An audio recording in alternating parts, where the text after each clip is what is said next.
किस तरह हमारे माँ बाप बचपन में अपनी सारी खुशियों को त्यागते हुए हमें पालते हैं, बड़े करते हैं और हर बात का अच्छी तरह से ख्याल करते हैं और कभी भी अपने बच्चों से दुखी भी नहीं होते हैं और यहाँ तक कि उनकी हर शरारत और परेशान करने वाली बातों से तंग न होते हैं, बल्कि उन्हें हर हाल में अच्छे बनने की राह में लगाए रहते हैं। लेकिन जैसे वक्त के करवट के साथ समय बीतता जाता है और यही बच्चे बड़े बन जाते हैं, पैसा कमाने लगते हैं और खुद को इतना बड़ा समझने लगते हैं कि उन्हें अपने स्वार्थ के आगे कोई नहीं दिखता है।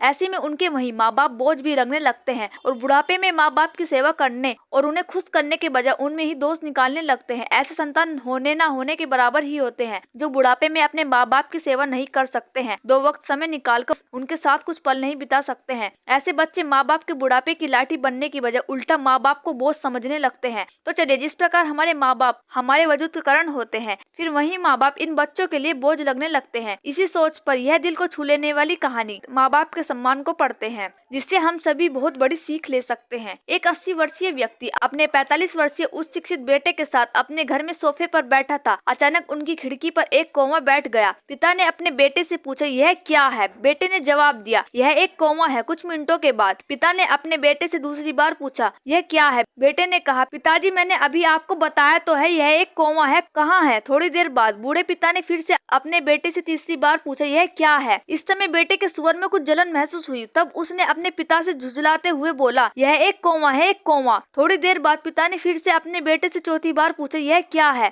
इस बार बेटा अपने पिता पर चिल्लाया, आप मुझसे बार बार एक ही सवाल क्यों पूछते रहते हैं? हालांकि मैंने आपको कई बार बता दिया है कि यह एक कौवा है, क्या आप इसे समझ नहीं पा रहे हैं? थोड़ी देर बाद पिता अपने कमरे में गए और एक पुरानी डायरी लेकर वापस आए, जिसे उन्होंने अपने बेटे के जन्म के बाद से बनाए रखा था। एक पेज खोलने पर उन्होंने अपने बेटे को उस पेज को पढ़ने के लिए कहा। जब बेटे ने इसे पढ़ा तो निम्नलिखित शब्द डायरी में लिखे गए थे, आज मेरा 3 साल का बेटा था जब खिड़की पर एक कौवा बैठा था। मेरे बेटे ने मुझसे 23 बार पूछा कि यह क्या है और मैंने उसे 23 बार जवाब दिया कि यह एक कौवा है। मैंने उसे हर बार प्यार से गले लगाया और उसने मुझसे 23 बार फिर से वही सवाल पूछा। मुझे इस बात से बिल्कुल भी चिढ़ नहीं हुई कि मैंने अपने मासूम बच्चे के लिए प्यार महसूस किया है, जबकि छोटे बच्चे ने उससे 23 बार पूछा, यह क्या है? पिता को 23 बार पूरे सवाल का जवाब देने में कोई जलन महसूस नहीं हुई और आज जब पिता ने अपने बेटे से सिर्फ 4 बार यही सवाल पूछा तो बेटे को चिढ़ और गुस्सा महसूस हुआ। इसे पढ़कर उस बेटे को अपने किए गए व्यवहार का पता चल गया, जिससे चलते वह मन ही मन बहुत शर्मिंदा हो रहा था। शायद उसे अब किए गए अपने बूढ़े पिता के प्रति व्यवहार पता चल गया था। इसलिए यदि